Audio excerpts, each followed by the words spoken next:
मैं बहुत दिनों से केतन के बहन की एक वीडियो देख रही हूँ। आप जरा उस वीडियो को पहले देखिए। गई थी, लमगांव गई थी, तो किसी गाड़ी वालों ने हमें बिठाया नहीं गाड़ी पे। फिर मैंने अपने ताऊ जी को फोन किया, तब जाके वो हमें लेने आए। कोई हमें गाड़ी पे नहीं बिठा रहा। परसों मेरी बहन खेतों में जा रही थी, वहाँ उन्होंने गाली गलौज की मेरी बहनों को। वहाँ बोले कि तुम अगर यहाँ आते हो तो हम तुम्हारे टुकड़े टुकड़े करेंगे, तुम यहाँ खेतों में क्या कर रहे हो। अच्छा, अब मैं उन लोगों से ये बात पूछना चाहती हूँ जो लोग भाईचारे की बात कर रहे थे।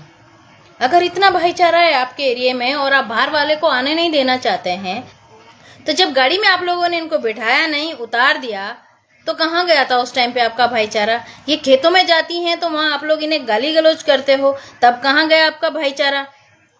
और बड़े ताजुब की बात है, मैं देख रही हूँ कि लड़की की एफआईआर दर्ज नहीं हुई, लड़की की एफआईआर दर्ज नहीं हुई। तो भाई जब आप इतना ही चाहते थे कि लड़की की एफआईआर दर्ज हो, तो क्यों मारा केतन को? उसे रंगे हाथ पकड़ लेते भाई, उसको जेल भेज देते, कर देते एफआईआर दर्ज। वो तो दो गए थे ना, दोनों दोस्त थे ना, वो तो खत्म करने की क्या जरूरत थी? उस समय तो बाहुबली बन रहे थे, उस समय तो सेल्फ डिफेंस लेकर के चल रहे थे कि नहीं जी इसे खत्म कर देना है। और जब मर्डर कर दिया, मर्डर बन गए, तो अब कहते हैं कि हमारी एफआईआर दर्ज नहीं हो रही, लड़की का मेडिकल नहीं हो रहा। तो भाई अगर चाहिए था आपको कि ये सारी चीजें हो, मेडिकल हो, एफआईआर दर्ज हो, आप लोगों का भी सुना जाए, तो भाई देखिए अगर शुरू में ये बातें करी होती, कानून हाथ में ना लेने की बजाय ये सारी प्रक्रिया उस टाइम पे करी होती, तो आज आप विक्टिम होते, आज आप पीड़ित होते, और केतन जो है वो एक्यूज होता, अपराधी होता, जेल के अंदर बंद होता। तब क्यों नहीं करा? कानून को हाथ में लेने के बाद, किसी का मर्डर करने के बाद फिर विक्टिम बनने की कोशिश की जा रही है। वैसे अभी मैंने न्यूज में देखा कि लड़की की जो माता है वो माननीय उच्च न्यायालय गई थी एफआईआर दर्ज करवाने के लिए, लेकिन माननीय उच्च न्यायालय ने एफआईआर दर्ज करने के लिए मना कर दिया और निष्पक्ष जांच के आदेश दिए हैं। चलिए अब मेडिकल की बात करते हैं। अगर कोई भी रेप जैसी घटना होती है तो आपको क्या लगता है कि उसका मेडिकल 1 महीने बाद कराया जाता है? और 1 महीने बाद अगर वो मेडिकल कराया जाए तो आपको क्या लगता है कि उसमें क्या निकल कर आएगा? कुछ आएगा? आप लोगों को शायद ये बात पता होनी चाहिए कि अगर किसी भी व्यक्ति का मेडिकल होता है और उसको चोट कितने दिन पहले लगी है, मेडिकल में वो साफ दिख जाता है और साफ पता चल जाता है कितने दिन पहले की चोट है उसको।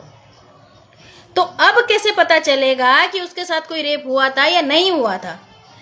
न्याय मांगने का अधिकार सबको है, अपनी बात रखने का अधिकार भी सबको है। जैसे केतन के घर वालों को है, वैसे ही उनके घर वालों को भी है। हम ये नहीं कहते हैं कि वो एक्यूज है तो वो कह नहीं सकते, बिल्कुल कह सकते हैं, लेकिन अगर ये सारी चीजें करनी थी तो कानून को हाथ में लेने से पहले करनी थी। खैर ठीक है, वो आप लोग जो कह रहे हैं वो आपके विचार है, मैं उस बारे में कुछ नहीं कहना चाहूंगी। मेरा सिर्फ इतना कहना है कि ये लोग जो इतने दिनों से चिल्ला चिल्ला के भाईचारे की बात कर रहे थे, तो एक गाड़ी तक में तो आप बिठा नहीं पा रहे हैं केतन की बहन को। कौन सा भाईचारा है भाई ये? क्या ये भाईचारा सिर्फ सोशल मीडिया पर ही एक्टिव होता है, लोगों को दिखाने के लिए कि हम तो भाईचारे से रहते हैं? ये तो वहां के रहने वाले लोग ही जानते हैं ना कि कितना भाईचारा उनके साथ दिख रहा है और कितना भाईचारा उनके साथ हो रहा है। ये तो लोग ही समझते हैं इस चीज को। कई चीजें निकल के आ रही है, कुछ कोई बयानबाजी कर रहा है, कुछ कोई बयानबाजी कर रहा है, समझ से परे हैं ये सारी बातें। मैं सिर्फ इतना कहना चाहती हूँ कि देखो यहाँ बहुत सारे हत्याकांड हुए हैं। अंकिता हत्याकांड बहुचर्चित, अभी कुछ दिन पहले बैरागी वाला में विनोद कश्यप जी, उनकी हत्या हो गई, घर में घुसकर लोगों ने मार डाला। और भी कई हत्याकांड हुए, देहरादून में अभी पीछे बहुत सारे गोलीकांड हुए थे।